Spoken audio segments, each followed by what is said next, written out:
ಬಾಗಲಕೋಟೆ ಜಿಲ್ಲೆ ತಾಲೂಕು ಕಾನೂನು ಸೇವಾ ಸಮಿತಿ, ವಕೀಲರ ಸಂಘ ಹಾಗೂ ತಾಲೂಕು ಆರೋಗ್ಯ ಇಲಾಖೆ ಹುನಗುಂದಿವರುಗಳ ಸಂಯುಕ್ತಾಶ್ರಯದಲ್ಲಿ ದಿನಾಂಕ ಮೇ 31, 2024 ರಂದು ಮುಂಜಾನೆ 10 ಗಂಟೆಗೆ ವಿಶ್ವ ತಂಬಾಕು ನಿಷೇಧ ದಿನಾಚರಣೆ ಅಂಗವಾಗಿ ಕಾನೂನು ಅರಿವು ನೆರವು ಕಾರ್ಯಕ್ರಮವು ಹುನಗುಂದ ಪಟ್ಟಣದ ಸಾರ್ವಜನಿಕ ಆಸ್ಪತ್ರೆ ಸಭಾಂಗಣದಲ್ಲಿ ಪ್ರಧಾನ ದಿವಾಣಿ ನ್ಯಾಯಾಧೀಶರು ಮತ್ತು ಜೆಎಂಎಫ್ಸಿಗಳಾದ ಬಾಳಾಸಾಹೇಬ ವಡವಡೆನವರ ನೇತೃತ್ವದಲ್ಲಿ ಹಾಗೂ ವಕೀಲರ ಸಂಘದ ಅಧ್ಯಕ್ಷರಾದ ಪಿಎಸ್ ಕಠಾಣಿಯರ ಅಧ್ಯಕ್ಷತೆಯಲ್ಲಿ ಜರುಗಿತು.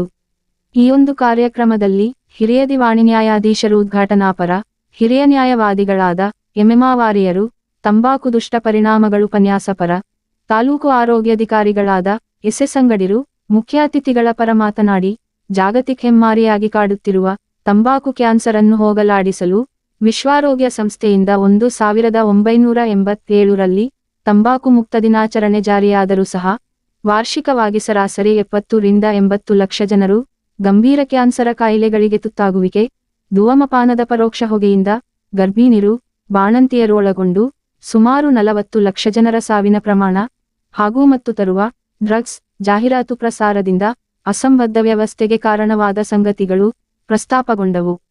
ನಂತರ ತಂಬಾಕಿನ ಸೇವನೆಯಿಂದ ಮನುಷ್ಯನಾಡಿಯಿಂದ ಮುಡಿಯವರೆಗೆ ತಂಬಾಕಿನ ನಿಕೋಟಿನ್ ರಾಸಾಯನಿಕದಿಂದ ದೇಹದ ಅಡ್ರಿನಲ್ ಗ್ರಂಥಿಯನ್ನು ಆಹ್ಲಾದಕರವನ್ನಾಗಿಸಿ ಹೇಗೆಲ್ಲ ಗಂಭೀರವಾಗಿ ಸಮಾಜದಲ್ಲಿ ದುಷ್ಪ್ರಭಾವ ಬೀರುವಿಕೆ ಹಾಗೂ ಆರ್ಥಿಕವಾಗಿ ಸರ್ಕಾರವು ಪ್ರತಿವರ್ಷ ಭಾರತ ಸರ್ಕಾರವು 1 ಲಕ್ಷ ಕೋಟಿಗಿಂತ ಹೆಚ್ಚು ಕಾಯಿಲೆ ಪೀಡಿತರ ಉಪಚಾರಕ್ಕೆ ಭರಿಸುತ್ತಿದ್ದರೆ ರಾಜ್ಯ ಸರ್ಕಾರವು 900 ಕೋಟಿ ರೂಪಾಯಿಗಿಂತಲೂ ಹೆಚ್ಚು ಉಚಿತ ಚಿಕಿತ್ಸೆಯ ವೆಚ್ಚವನ್ನು ಭರಿಸುತ್ತಿದ್ದರೂ ಸಹ ಸಾವಿನ ಪ್ರಮಾಣ ತಗ್ಗದೇ ಇರುವುದು ದೇಶದಾರ್ಥಿಕಕ್ಕೆ ಬಲವಾದ ಪೆಟ್ಟು ಬಿದ್ದಿದೆ. ಹಾಗಾಗಿ ಆರೋಗ್ಯವಂತ ಮತ್ತು ಸದೃಢ ಯುವಕರೇ ದೇಶದ ನಿಜವಾದ ಸಂಪತ್ತಾಗಿರುವುದರಿಂದ ಕಾನೂನಿನ ಸೌಲಭ್ಯದಿಂದ ಉಚಿತ ವ್ಯಸನ ಮುಕ್ತ ಚಿಕಿತ್ಸೆಯನ್ನು ಪಡೆದು ಆರೋಗ್ಯವಂತರಾಗಲು ನೀವು ಎಲ್ಲರೂ ಸೇರಿ ತಂಬಾಕು ವ್ಯಸನದಿಂದ ಸಂರಕ್ಷಣೆ ಮಾಡೋಣೆಂದು ಕರೆ ನೀಡಿದರು. ನಂತರ ಅಧ್ಯಕ್ಷ ಪಿಎಸ್ ಕಠಾಣಿಯರು ಅಧ್ಯಕ್ಷೀಯ ಪರ ಮಾತನಾಡಿ, ತಮ್ಮ 20 ವರ್ಷದ ಗುಟಖಾ ಜಗಿಯುವ ವ್ಯಸನದಿಂದ ಹೇಗೆ ಮುಕ್ತರಾದರು ಎಂಬ ತಮ್ಮ ಅನುಭವ ಹಂಚಿಕೊಳ್ಳುತ್ತಾ ಪಟ್ಟಣದಾದ್ಯಂತ ಜನನಿಬಿಡ ಪ್ರದೇಶಗಳಲ್ಲಿ ಹೆಚ್ಚೆಚ್ಚು ಪ್ರಚಾರ ಕೈಗೊಳ್ಳುವುದರಿಂದ ವ್ಯಸನ ಮುಕ್ತ ಸಮಾಜ ನಿರ್ಮಾಣ ಮಾಡಲು ಸಾಧ್ಯವಿದೆ. ಹಾಗಾಗಿ ನಾವೆಲ್ಲರೂ ಆ ನಿಟ್ಟಿನಲ್ಲಿ ಸಾಗೋಣೆಂದು ಕರೆ ನೀಡಿದರು. ಕಾರ್ಯಕ್ರಮದ ನಿರೂಪಣೆಯನ್ನು ವಿಪಿ ಶುಗರ ಕೌನ್ಸಲರಾದ ಯಮನಪ್ಪ ಮಾದರರು ನೆರವೇರಿಸಿದರೆ, ತಾಲೂಕು ಹಿರಿಯ ನಿರೀಕ್ಷಣಾಧಿಕಾರಿಗಳಾದ ಜಿಬಿ ಭದ್ರಣ್ಣವರರು ಸ್ವಾಗತಿಸಿದರು.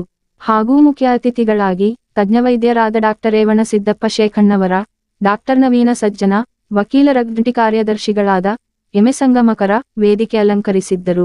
ಹಾಗೂ ಕಾರ್ಯಕ್ರಮದಲ್ಲಿ ಆರೋಗ್ಯ ಇಲಾಖೆಯ ಸಿಬ್ಬಂದಿಗಳು, ಅಂಗನವಾಡಿ ಕಾರ್ಯಕರ್ತೆಯರು, ಆಶಾ ಕಾರ್ಯಕರ್ತೆಯರು, ಸಾರ್ವಜನಿಕರು ಉಪಸ್ಥಿತರಿದ್ದರು. ಲೋಕನಾಯಕ ನ್ಯೂಸ್ ಬ್ಯೂರೋ ರಿಪೋರ್ಟ್ ಹುನಗುಂದ. ಜನರು ತಂಬಾಕನ್ನು ಉಪಯೋಗಿಸಬಾರದು ಅನ್ನುವಂತ ನಿರ್ಣಯವನ್ನು ಮಾಡಿ ಅವತ್ತು ವಿಶ್ವ ಆರೋಗ್ಯ ಸಂಸ್ಥೆಯವರು ಏನ್ ಹೇಳಿದ್ರು, ತಂಬಾಕು ನಿಷೇಧ ದಿನ ಅಂತ ಆಚರಿಸೋಣ ಅಂತ ತಿಳ್ಕೊಂಡು ಅವತ್ತೇ ಅಧಿಸೂಚನೆಯನ್ನು ಹೊರಡಿಸಿದ್ರು. ಆ ವರ್ಷದಲ್ಲಿ ಕೂಡ ನಾವು ನಡೆಸಿಕೊಂಡು ಬಂದಿದ್ವಿ. ಕೊನೆಯಿಂದ ಸುಮಾರು 70 ರಿಂದ 80 ಲಕ್ಷ ಜನ ಮರಣ ಹೊಂದ್ತಾ ಇದ್ದಾರೆ. 70 ರಿಂದ 80 ಲಕ್ಷ ಜನ. ಇಷ್ಟೆಲ್ಲ ಗೊತ್ತಿದ್ದು ಕೂಡ ನಾವು ಆ ತಂಬಾಕು ತಿನ್ನೋದ್ರ ಬಿಡೋದಿಲ್ಲ. ಎಷ್ಟು ಪ್ರೀತಿಯಿಂದ ತಿಂತೀರಿ ಅಂತಂದ್ರೆ ಅವಾಬಾಬಾ ನೋಡ್ತಿರ್ಬೇಕು. ಮಕ್ಕಳದವರಿಗೆ ಆಗುವಂತ ಸಮಸ್ಯೆನೂ ಗಮನಿಸುವುದಿಲ್ಲ ನೀವು. ಸರ್ಕಾರ ಸಾಕಷ್ಟು ನಿಯಮಗಳನ್ನು ತಂದರೂ ಪಾಲಿಸೋದಿಲ್ಲ. ಹೋಟೆಲ್ನಾಗ ಕುಂತಿರ್ತಾರೆ, ಸಿಗರೇಟ್ ಹಚ್ಚಿ ಸೇರ್ತಿರ್ತಾರೆ, ಪಕ್ಕದವ್ರಿಗೆ ಆಗ್ತಿರೋದಿಲ್ಲ, ಏನ್ ಸ್ಟೈಲ್ ಮೇಲೆ ಬಿಡ್ತಿರ್ತಾರೆ. ಅವನಿಗೆ ಗೊತ್ತಿಲ್ಲ, ತಾನು ಮೊದಲು ಸಾಯ್ತಾನ ಆಮೇಲೆ ಮಂದಿ ಸಾಯಿಸ್ತಾನ ಅಂತ ತಿಳ್ಕೊಂಡು ಬೈಪಾಸ್ ಸ್ಮೋಕಿಂಗ್ ಅಂತಾರೆ. ನೀವು ಬೈಪಾಸ್ ರೋಡ್ ನೋಡಿರಲಿಲ್ಲ, ಹೊಗೆ ತಗೊಳ್ಳೋರಿಗೂ ಕೂಡ ಅದರ ಪರಿಣಾಮ ಆಗ್ತದೆ ಮೇಲೆ. ಈ ರೀತಿ ಭೀಕರವಾಗಿ ನೋಡಿ ಅಂತ ತಮ್ಗೆಲ್ರಿಗೂ ಗೊತ್ತೈತಿ. ಈ ಚೀಟ್ ಅಗಿತಿರ್ತಾರೆ, ಅದನ್ನ ತಿಂದು ತಿಂದು ತಿಂದು ಬಾಯಾಗ ಹಂಗೆ ನುಡಿಸ್ತಿರ್ತಾರೆ, ಅಲ್ಲೇ ಇರ್ತದೆ. ಗುಟ್ಕಾಕ್ ಪರ್ಮಿಷನ್ ಕೊಡೋದಿಲ್ಲ ಅಂತ ಇವರು ರಂಗೋಲಿ ಕೆಳಗೆ ಚಾಪಿ ಕೆಳಗೆ ನುಗ್ಗಿದ್ರು, ಇವ್ರು ರಂಗೋಲಿ ಕೆಳಗೆ ನುಗ್ತಾರೆ. ಇವ್ರು ಉದ್ಯಮದಾರ ಬಹಳ ನೋವು ಅನಿಸ್ತಿರ್ತಾರೆ. ನಿಜವಾಗಿಯೂ ಅದು ಒಂದು ವಿರೋಧಾಭಾಸ. ಅದ್ರ ಮುಂದೆ ಹೇಳ್ತೇನೆ ನಾನು ಮಾಡಿ ತಂಬಾಕು ಚೀಟ್ ಬೇರೆ ಬೇರೆ ಕೊಡಕತ್ತಿದ್ರು. ಎಷ್ಟು ಅಸಂಬದ್ಧ ಪದ್ಧತಿ ಇದು ಅಂತ ಜನರಿಗೆ ತೊಂದರೆ ಆಗ್ತದೆ ಅಂತ ಗೊತ್ತಿದ್ದು ಕೂಡ ಇವತ್ತು ಆ ತಂಬಾಕನ್ನ ಮಾಡಿದ್ರೆ ಕೆಟ್ಟ ಅಡಿಕೆ ಹಾಕ್ತಾರೆ. ನಿಮ್ಗೆ ಗೊತ್ತಿರ್ಲಿ, ಈ ಏನ್ ನೀವು ಮಾಣಿಕ್ ಚಂದ, ವಿಮಲ್, ಸ್ಟಾರ್, ನನಗೆ ಬಹಳಷ್ಟು ಗೊತ್ತಿಲ್ಲ. ಸುಮ್ಮನೆ ಇವ್ ಅಡಿಕೆ ಕೆಟ್ಟ ಅಡಿಕೆ ಕೆಮಿಕಲ್ಸ್ ಮಿಕ್ಸ್ ಮಾಡ್ತಾರ, ಅದು ನಿಮ್ಗೆ ಒಳ್ಳೊಳ್ಳೆ ತಿನ್ನಂಗ್ ಮಾಡ್ತಾರ. ಡ್ರಗ್ಸ್ ಅದು ಡ್ರಗ್ಸ್ಗೆ ಹೆಂಗ್ ಎಡಿಕ್ಟ್ ಆಗ್ತಾನೆ. ಒಂದು ತಗೊಳಕ್ಕೆ ಮತ್ತೊಮ್ಮೆ ತಗೋಬೇಕು ಅನಿಸ್ತದೆ. ವಿಮಲ್ ಅಡ್ವರ್ಟೈಸ್ಮೆಂಟ್ ನೋಡಿಬಿಟ್ರೆ ಈ ಸತ್ತ ಓಡಿ ನಾವು ತಿಂದ ಬಿಟ್ಟಿರ್ಬೇಕು. ಅದನ್ನ ಹಿಂಗೆ ಹೊಡೋದು ಹಿಂಗೆ ಅಂತ ಅದನ್ನು ತೋರಿಸ್ಬೇಕಾದದ್ದನ್ನ ಹಿಂಗೆ ತೋರಿಸ್ತಾರ. ಅದನ್ನ ಆ ರೀತಿ ಹೊಡೆದು ಅವ ಹಿಂಗೆ ಹಾಕೊಂಡು ನನ್ನ ದೃಷ್ಟಿಯೊಳಗೆ ಆ ದೇಶದ ಆರೋಗ್ಯವಂತ ಸದೃಢ ಯುವಕ ಯುವತಿಯರು ಆ ದೇಶ ಸಂಪತ್ತು ಅಂತ ನಾನು ತಿಳ್ಕೊಂಡಿದ್ದೆ. ಅದಕ್ಕೆ ಉಳಿಯುವುದಿಲ್ಲ ಅಲ್ಲಿ ಪಡೀರಿ. ಸಿಗರೇಟ್ ಸೇವನೆ ಚಟ್ಟಕ್ಕೆ ಆಹ್ವಾನ. ನೀವು ಸಿಗರೇಟ್ ಚಂದ, ನಿನ್ನ ಹೆಣ ಚಂದ. ಚಟ ನಿಶ್ಚಿತ ಚಟ. ಇವೆಲ್ಲ ಆ ಹೋಗಿ ಕುಡಿದ್ರಿಂದ ಗರ್ಭಿಣಿ ಇದ್ರಂದ್ರೆ ಆ ಗರ್ಭಿಣಿಗೆ ಅನಾಹುತ. ಯಾವ ರೀತಿಯಾಗಿ ಆ ಗರ್ಭಿಣಿಯಲ್ಲಿ ಹುಟ್ಟುವಂತ ಮಗು ಮಂದಗತಿ ಮಗು ಹುಟ್ಟುವಂತ ಚಾನ್ಸ್ ಇರುತ್ತೆ. ಹಾಗಾಗಿ ಸಿಗರೇಟ್ ಬಗ್ಗೆ ಅಂತ MM ಅವಲ್ ಸರ್ ಅವರಿಗೆ ತುಂಬ ಹೃದಯದಂತ ಧನ್ಯವಾದಗಳನ್ನು ತಿಳಿಸ್ತಾ ಇದ್ದೇವೆ. ಆರೋಗ್ಯ ಮತ್ತು ಆರ್ಥಿಕತೆ ಮತ್ತು ಸಾಮಾಜಿಕವಾಗಿ ಒಂದು ಕಾರಣವಿದೆ.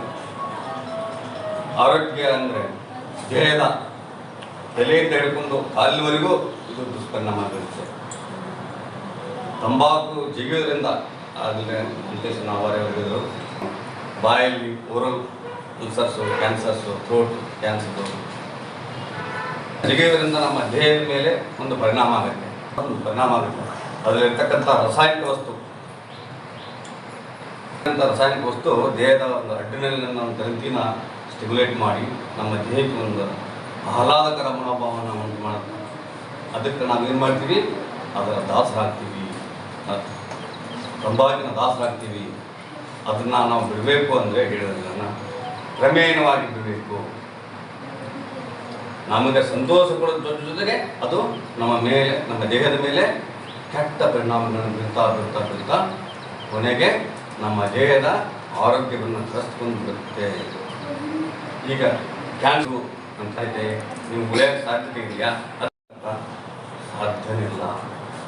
ಈಗ ಒಂದು ತಂಬಾಕಿನಲ್ಲಿ 7,000 ರಾಸಾಯನಿಕಗಳು ಇರ್ತಾವಂತ ವಿಜ್ಞಾನಿಗಳು ಕಂಡುಹಿಡಿದಾರೆ. ಮತ್ತು ಕಾರ್ಸಿನೋಜೆನ್ ಅಂದರೆ ಕ್ಯಾನ್ಸರ್ನ ಉತ್ಪತ್ತಿ ಮಾಡುವಂಥ ರಾಸಾಯನಿಕಗಳು ಇರ್ತಾವಂತ ಹೇಳಿದ್ದಾರೆ. ಎಷ್ಟು ವಿಷಕಾರಿ ಅಂದರೆ ಆ ಹೊಲದಲ್ಲಿ ಹಾವು ಸಹಿತ ಹರಿದಾಡುವುದಿಲ್ಲ. ಮತ್ತು ಎಷ್ಟು ಆರ್ಥಿಕವಾಗಿ ಅಂದರೆ ಈಗ ನಾವು 1,00,000 ಕೋಟಿ ಸಂಬಂಧಪಟ್ಟಂಥ ಕಾಯಿಲೆಗಳಿಗೆ ವೇಸ್ತಾ ಇದ್ದೀವಿ ಅಂತ ಹೇಳ್ತಾರೆ ಸರ್ಕಾರ. ನಮ್ಮ ಭಾರತ ಸರ್ಕಾರ 1,00,000 ಕೋಟಿಗಿಂತ ಹೆಚ್ಚು, ಅದು ಕರ್ನಾಟಕದ ಪಾಲು 900 ಚಿಲ್ಲರೆ ಕೋಟಿಯಷ್ಟು ಕರ್ನಾಟಕ ಸರ್ಕಾರ ಭರಿಸ್ತಾ ಇದೆ ಅಂತ ಹೇಳ್ತಾರೆ. ಇದು ನಮಗೆ ಆರ್ಥಿಕ ಹೊರೆ, ಸರ್ಕಾರಕ್ಕೂ ಆರ್ಥಿಕ ಹೊರೆ, ನಾವು ನಮ್ಮ ಮನೆಗೂ ಆರ್ಥಿಕ ಹೊರೆ ಆಗಿ ನಿಲ್ಲುವಂಥ ಸಂದರ್ಭ ಬರುತ್ತೆ. ಹಾಗಾಗಿ ನಿಮಗೆ ಗೊತ್ತಿದ್ದೇವೆ, ನಾವು ಈ ಥರ ದೇಹದ ಮೇಲೆ ಅನೇಕ ಪರಿಣಾಮಗಳು ಬೀರುತ್ತೆ. ಅದರ ಜೊತೆಗೆ ತಂಬಾಕಿನಿಂದ ಹೃದಯ ಸಂಬಂಧಿತ ಕಾಯಿಲೆಗಳು, ಈ ಶ್ವಾಸಕೋಶ ಸಂಬಂಧಿತ ಕಾಯಿಲೆಗಳು. ಈಗ ನೀವು ದೂರಕ್ಕೊಂತ ಬರ್ತಿರ್ತೀರಿ, ಹಳ್ಳಿಯ ನೋಡ್ತೀರಿ, ಕೆಮ್ಮು ಅವನು ಬೇಕ್ತಿರ್ತಾನೆ. ಯಾಕೆ ಕಾರ್ಯಕ್ರಮ ಇಟ್ಕೊಂಡಿದ್ದಾರ ಮತ್ತು ಕಾನೂನು ಬಗ್ಗೆ ಯಾಕೆ ಹೇಳುವಾರ ಅನ್ನೋದು ತಮಗೆಲ್ಲರಿಗೂ ಆಶ್ಚರ್ಯ ಆಗ್ಬೋದು. ಯಾಕಂದರೆ ಈಗ ನಮ್ಮ ತಾಲೂಕಾ ಕಾನೂನು ಸೇವಾ ಸಮಿತಿಯ ಮೇನ್ ಉದ್ದೇಶ ಅಂದರೆ ಜನರಿಗೆ ಕಾನೂನಿನ ಅರಿವು ಮೂಡಿಸ್ಬೋದು ಮತ್ತು ಅರಿವನ್ನು ಮೂಡಿಸ್ಬೋದು ಮತ್ತು ನೆರವನ್ನು ನೀಡೋದು ಸಹ ಇದೊಂದು ಇರ್ತದೆ. ಮತ್ತು ಈಗ ದೇಶದಲ್ಲಿ ಸಾಕಷ್ಟು ಜನ ಈಗ ಕ್ಯಾನ್ಸರ್ದಿಂದನೇ ಎಲ್ಲರೂ ಆಲ್ಮೋಸ್ಟ್ ಎಲ್ಲರೂ ಬಳಲ್ತಿದ್ದಾರೆ. ಅದಕ್ಕೋಸ್ಕರ ಜನರಿಗೆ ಅವರಿಗೆ ಆರೋಗ್ಯದ ಬಗ್ಗೆ ತಿಳಿಸಿ ಹೇಳಬೇಕು. ಮೊಟ್ಟ ಮೊದಲನೇದಾಗಿ ಏನು ಹಿರಿಯ ವಕೀಲರು ಹೇಳಿದರು, ಆರೋಗ್ಯವೇ ಭಾಗ್ಯ. ಆರೋಗ್ಯ ಚೆನ್ನಾಗಿದ್ದರೆ ತಾವು ಏನು ಬೇಕಾದರೂ ಪಡಿಬೋದು. ಆರೋಗ್ಯವನ್ನು ಕೆಟ್ಟರೆ ಅದು ಯಾರಾದರೂ ಏನು ಮಾಡೋಕ್ಕೆ ಸಾಧ್ಯ ಇಲ್ಲ. ಮತ್ತು ಹಳ್ಳಿಗಳಲ್ಲಿ ಯುವಕರು ಸಾಕಷ್ಟು ಜನರು ಏನು ಮಾಡ್ತಾಯಿದ್ದಾರೆ ಅಂದರೆ ತಂಬಾಕು ಹೆಚ್ಚಿಗೆ ಸೇವನೆ ಮಾಡ್ತಾಯಿದ್ದಾರೆ. ಸರ್ಕಾರದವರು ಆ ಚೀಟಿಗಳ ಮೇಲೆ ನೋಡಿರಿ ಎಲ್ಲ ಏನಾಗ್ತದೆ ಅನ್ನೋದು ಎಲ್ಲ ಚೀಟಿ ಮೇಲೆ ಹಚ್ಚಿದಾರು. ಸಿಗರೇಟ್ ಮೇಲೆ ಆಗಲಿ ತಂಬಾಕು ಯಾವುದೇ ತಂಬಾಕು ಪದಾರ್ಥ ಇರಲಿಲ್ಲ ಅಲ್ಲಿ ಎಲ್ಲರೂ ಬರೆದ್ರು ಕೂಡ ಜನ ನೋಡಿ ಸಹ ಅದು ನಿಲ್ಲಿಸೋರು, ಇನ್ನೂ ನಿಲ್ಲಿಸೋರು ಹೆಚ್ಚು ಸೇವನೆ ಮಾಡ್ತಾರೆ. ತಂಬಾಕುವನ್ನು ಸೇವನೆಯಿಂದ ಮುಕ್ತ ಆಗಲಿ ಮತ್ತು ಅದೇ ರೀತಿ ತಂಬಾಕದಿಂದ ಸೇವನೆ ಒಳಗಾಗಿದ್ದರೆ ಆಸ್ಪತ್ರೆಯಲ್ಲಿ ಜಿಲ್ಲಾ ಆಸ್ಪತ್ರೆಯಲ್ಲಿ ವ್ಯಸನ ಮುಕ್ತಿ ಇದೆ, ಅದರ ಸಹ ಸೇವೆಯನ್ನು ಪಡೆಯಿರಿ ಮತ್ತು ತಂಬಾಕಿನಿಂದ ಮುಕ್ತ ಆಗಿರಿ ಅಂತ ಹೇಳ್ತಾ ನನ್ನ 2 ಮಾತುಗಳು ವಿರಾಮ. ಲಾಸ್ಟ್ ಟೈಮ್ ನಾವು ಬರೀ ಇಲ್ಲಿ ಹೇಳೋರು ಕರೆಕ್ಟ್ ಇರ್ಬೇಕಲ್ಲ. ಹಂಗೆ ನಾ ಸುಧಾರಣೆ ಆಗ್ಬೇಕು ಮೊದಲು. ಅರ್ಥ ನಾ ಸುಧಾರಣೆ ಆದರೆ ಜಗತ್ತು ತಾನ ಸುಧಾರಣೆ ಆಗುತ್ತೆ. ಫಾರ್ ಎಕ್ಸಾಂಪಲ್ ನಾನು ಇದು 20 ವರ್ಷದಿಂದ ನಾನು ಬಿಡೋಕ್ಕಾಗಿದ್ದರು. ನನ್ನ ಜೊತೆ ನನ್ನ ಫ್ರೆಂಡ್ಸ್ ಒಂದು 8 ಮಂದಿನೂ ಬಿಡಿಸಿನಿದ್ರು. ಇಂಥ ಕಾರ್ಯಕ್ರಮ ಮಾಡೋದ್ರಿಂದ ಬರೀ ನಾವು ಹೇಳಿ ಮನೆಗೆ ಹೋಗೋದಲ್ಲ, ನಮ್ಮಿಂದ ಏನು ಸಾಧ್ಯ ಆಗುತ್ತೆ ಪ್ರಾಕ್ಟಿಕಲ್ಲಾಗಿ ನಮ್ಮ ಆಜು ಬಾಜು ಇದ್ದರೆ ನಾವು ಬಿಡಿಸಿದ್ವಂದ್ರೆ ಅವ್ರ ಆಜು ಬಾಜು ಇದ್ದವ್ರು ಅವ್ರು ಬಿಡಿಸ್ತಾರೆ. ಇದು ಚೈನ್ ಸಿಸ್ಟಮ್ ಇದು. ಈಗ ಬರೀ ನಾವು ಫಂಕ್ಷನ್ ಮಾಡಿ ಬರೀ ಫೋಟೋ ತೆಗೆಸ್ಕೊಂಡು ಹೋಗಿಬಿಟ್ರದು ಯಶಸ್ವಿ ಆಗೋದಿಲ್ಲ. ಅವರು ಮತ್ತು ನಮ್ಮ ನ್ಯಾಯಾಂಗ ಇಲಾಖೆದವ್ರು ಕೋಟಿಗಟ್ಟಲೆ ಖರ್ಚು ಮಾಡ್ತಾರೆ. ಅಷ್ಟು ಖರ್ಚು ಮಾಡ್ಯಾರಂದ್ರೆ ಇಷ್ಟು ಕಂಟ್ರೋಲ್ ಅದ. ಮಗನ ಮಾಡಲಿಲ್ಲ ಅಂದ್ರೆ ಹೆಂಗಿರ್ತಾನ ಹೇಗೆ ಮಾಡ್ತಾರೆ. ಅದು ಸದುಪಯೋಗ ಆಗ್ಬೇಕಂದ್ರೆ ನಮ್ಮ ತಾಲೂಕು ಇದು ಆರೋಗ್ಯ ಇಲಾಖೆ ಅಧಿಕಾರಿಗಳ ಜೊತೆ ಸಾರ್ವಜನಿಕರು ಕೈ ಜೋಡಿಸಿದಾಗ ಮಾತ್ರ ಇದು ಯಶಸ್ವಿಯಾಗುತ್ತಂತ ನನ್ನ ವೈಯಕ್ತಿಕ ಅಭಿಪ್ರಾಯ. ಎಷ್ಟು ಸಮಸ್ಯೆ ಸಿಗುತ್ತಂದ್ರೆ ಆ ಕುಟುಂಬನ ಎಷ್ಟು ಸಂಕಷ್ಟದಾಗ ಬರುತ್ತೆ. ನಾವು ಸಾಕಷ್ಟು ನೋಡಿ ನಮ್ಮ ಸಮಾಜದಾಗ ಕುಟುಂಬಗಳು ಒಬ್ಬ ಮನೆಗೆ ಕ್ಯಾನ್ಸರ್ ಬಂತಂದ್ರೆ ಆ ಮನೆ ಹೆಂಗಿರುತ್ತಪ್ಪ ಅಂದ್ರೆ ಎಲ್ಲರಿಗೂ ಬಂದೈತನಂಗೆ ಟ್ರೀಟ್ ಮಾಡ್ತಾರೆ ಆಜು ಬಾಜುದವ್ರು. ಅದು ಬರಬಾರ್ದಪ್ಪ, ಆ ಟೈಪ್ ಬರಬಾರ್ದಂದ್ರೆ ನಾವು ಸುಧಾರಣೆ ಆಗಬೇಕು. ಇದ್ರ ತಂಬಾಕು ವಿಶ್ವ ತಂಬಾಕು ನಿಷೇಧ ದಿನ ಇದು WHO ಆದೇಶ ಮಾಡಿದ್ದದ. ಇದು ನಮ್ಮ ದೇಶಕ್ಕೆ ಅಷ್ಟ ಕಂಟಕ ಅಲ್ಲ, ಇದು ಜಾಗತಿಕವಾಗಿ ಎಲ್ಲ ದೇಶದಾಗೂ ಅದ. ಈ ಒಂದು ಕಾರ್ಯಕ್ರಮದ ಕುರಿತು ಒಂದೆರಡು ಮಾತು. ಎಲ್ಲರಿಗೂ ಶುಭಾಶಯಗಳು. ತಾಲೂಕಾ ಕಾನೂನು ಸೇವಾ